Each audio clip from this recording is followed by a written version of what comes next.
साधना degree college के YouTube platform में आप सभी का स्वागत है।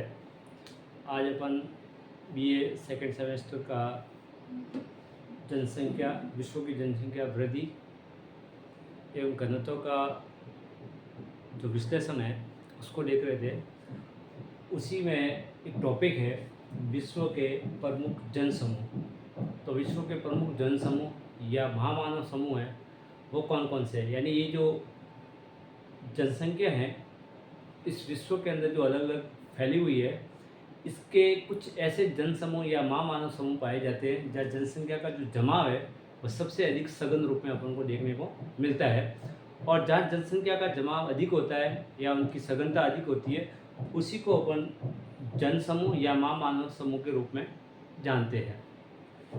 अब देखिए, इस पृथ्वी की अगर बात करें तो जनसंख्या का जो जमाव है वो एक जैसा नहीं है। कई जनसंख्या अधिक रूप में देखने को मिलती है, कई बहुत कम रूप में देखने को मिलती है, जिसको अपन यूँ समझ सकते हैं कि कई जनसंख्या का जो घनत्व है वो सघन रूप में पाया जाता है, कहीं पे वो विरल रूप में पाया जाता है।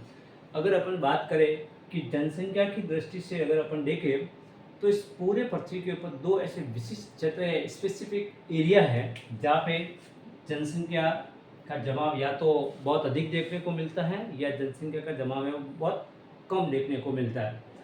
अगर अपन इस पूरे पृथ्वी को अगर देखें तो बसे हुए क्षेत्र वो होते हैं जहाँ जनसंख्या का जमाव है वो अधिक देखने को मिलता है।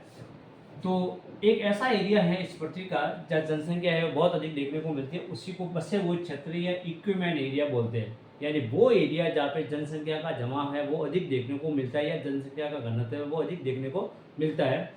एक ऐसा एरिया है पृथ्वी का, और लगभग अपन मानते हैं कि पृथ्वी का जो टोटल एरिया है, टोटल क्षेत्रफल है, अगर उसको अपन 100% माने तो उसमें से 70% ऐसा भाग है पृथ्वी का जो मनुष्य के निवास की दृष्टि से ज़्यादा अनुकूल नहीं माना जाता है। उसको अगर अपन मानते हैं तो वो बिना बचे हुए क्षेत्र यानी जनसंख्या का जमाव है वहाँ पर बहुत कम देखने को मिलता है, और इसी को अपन इंग्लिश में बोलते हैं नॉन इक्विमेंट एरिया।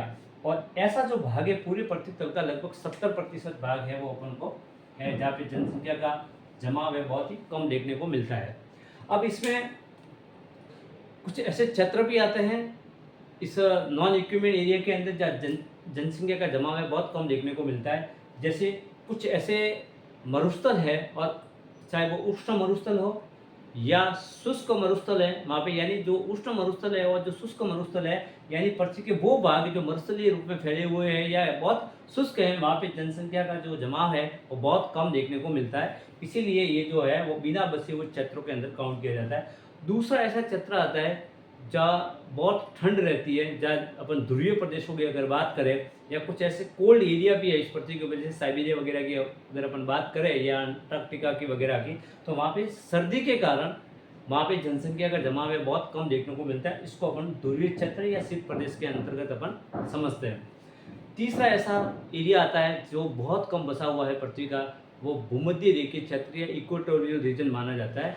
तो अगर इसके अंदर अपन देखिए भूमध्य रेखा के दोनों ओर अगर अपन बात करें उत्तरी और दक्षिणी गोलार्ध की, तो चाहे वो अमेजन बेसिन हो चाहे कांगो बेसिन हो, और जो भूमध्य रेखा के आसपास का भाग है वहाँ पे जनसंख्या का घनत्व है वो बहुत कम देखने को मिलता है। यानी जंगलों की अधिकता के कारण या वनस्पति की सघनता के कारण वहाँ पे जनसंख्या है उसका जो निवास है वो बहुत ही कम है, इसलिए ये नॉन इक्विपमेंट एरिया के अंतर्गत गिना जाता है। चौथा आता है जो भी इस पृथ्वी के ऊपर पर्वतमाला है बड़ी बड़ी, चाहे अगर अपन चाहे वो हिमालय की बात करें, चाहे वो एंडीज की बात करें, चाहे रॉकीज की बात करें, चाहे एटलस की बात करें, चाहे ग्रेट डिवाइडिंग रेंज की बात करें, ये बहुत ऊंची ऊंची पर्वतमाला है। तो इतनी ऊंचाई पे लोगों का जो आवास होता है वो बहुत कम है, इसलिए कुछ ऐसे विशेष परिस्थिति के अंदर अगर देखा जाए जैसे खनिजों की कोई प्राप्ति हो रही है या कुछ ऐसा बहुमूल्य खनिज निकल रहा है तो वहाँ पे लोग बसने की कोशिश करते हैं, लेकिन कुल मिलाकर ये ऐसा एरिया होता है पर्वतीय क्षेत्र जहाँ पे जनसंख्या का जमाव है बहुत ही विरल रूप में देखने को मिलता है। अब अपन का जो मूल जो टॉपिक है वो इक्विपमेंट एरिया के ऊपर है। तो इस पूरे पृथ्वी के ऊपर अगर अपन बात करें तो 30% जो भाग है पृथ्वी का वो मनुष्य के जमाव की दृष्टि से सबसे सर्वोत्तम माना जाता है, और वो तीन बड़े ऐसे एरिया है इस पूरे पृथ्वी के ऊपर, और तीनों इस एरिया की ऐसी बात है यानी जो बसे हुए क्षेत्र नॉन इक्विपमेंट एरिया है इसके अंदर तीन क्षेत्र आते हैं, और उन तीनों क्षेत्र की विशेषता है कि ये पृथ्वी के उत्तरी गोलार्ध के अंदर फैले हुए हैं।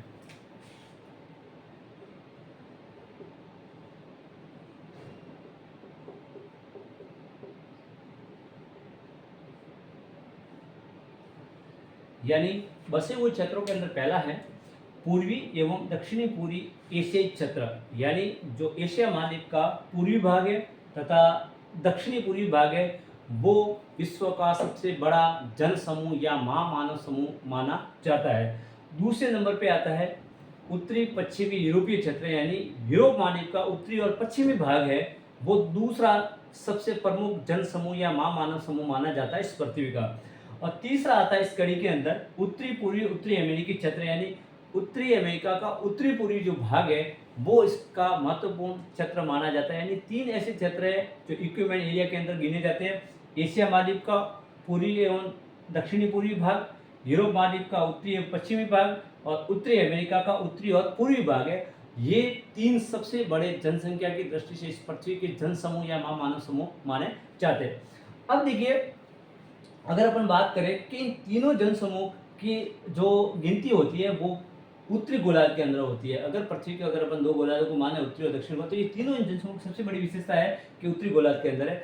और इन जो बसे हुए क्षेत्र हैं इनका जो जनसंख्या घनत्व है अगर अनुमानित रूप से अपन देखें तो 100 व्यक्ति प्रति वर्ग किलोमीटर माना जाता है। यानी अगर एवरेज रूप से अगर अपन जनसंख्या घनत्व देखें बसे हुए क्षेत्रों का तो वो 100 व्यक्ति प्रति वर्ग किलोमीटर माना जाता है। जबकि नॉन इक्विपमेंट एरिया है इनका जनसंख्या घनत्व बहुत कम है। कहीं पे तो 3 व्यक्ति प्रति वर्ग किलोमीटर पे देखने को मिलता है, कहीं पे 1 व्यक्ति प्रति वर्ग किलोमीटर, यानी बहुत विरल रूप में बसे हुए क्षेत्र है जो मनुष्य के आवास की दृष्टि या निवास की दृष्टि से ज़्यादा अनुकूल नहीं माने जाते हैं बिना बसे हुए क्षेत्र में। अब अपन इन तीनों जो जन समूह है या महामानव समूह है उसकी अपन बात करेंगे। तो जो पहला जन समूह है और इन तीनों जन समूहों की अपनी अलग अलग विशेषताएं भी है। जैसे अपन देखें कि अगर पूर्वी व दक्षिण पूर्वी एशियाई क्षेत्र की बात करें तो इस क्षेत्र की सबसे बड़ी विशेषता है कि यहाँ पे अधिकांश जो क्रिया होती है वो कृषि से संबंधित होती है।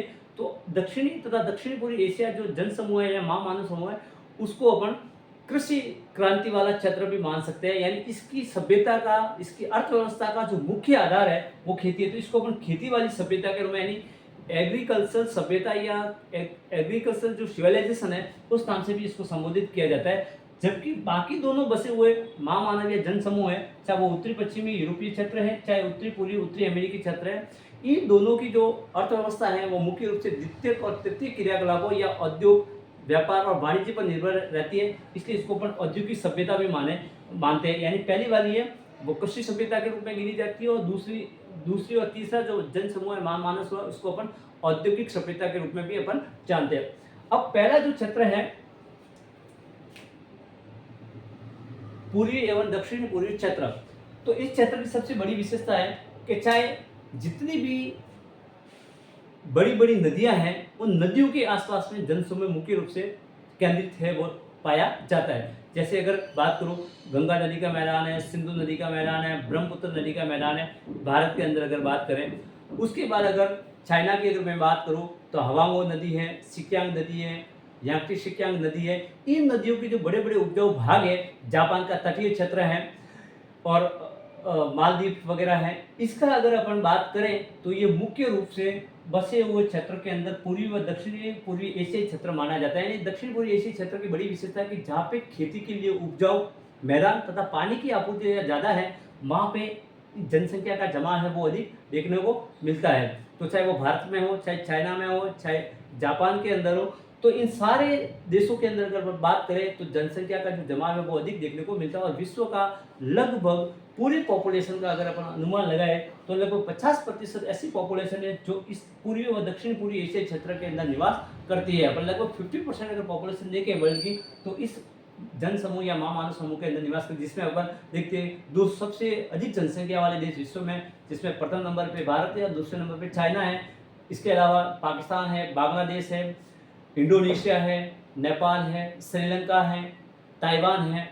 ये सारे के सारे जो देश हैं वो इस जन समूह या महामानव समूह के भाग है वो माने जाते हैं। अब देखिए जो पूर्वी तथा दक्षिणी पूर्वी एशियाई जन समूह है वो मुख्य रूप से अगर अपन गोलार्ध को समझे तो 20 डिग्री उत्तर से लगाकर 40 डिग्री उत्तरी अक्षांश के बीच का जो भाग है ग्लोब के ऊपर, वहां पे प्रमुख रूप से ये जन समूह है वो देखने को मिलता है। यानी दक्षिणी पूर्वी तथा दक्षिणी पूर्वी एशियाई जनसमूह है वो अक्षांश के आधार पर 20 डिग्री अक्षांश से लगाकर 40 डिग्री अक्षांश के बीच का भाग है उत्तरी गोलार्ध का, वहाँ मुख्य रूप से पूर्वी व दक्षिणी पूर्वी एशियाई जनसमूह है वो देखने को मिलता है।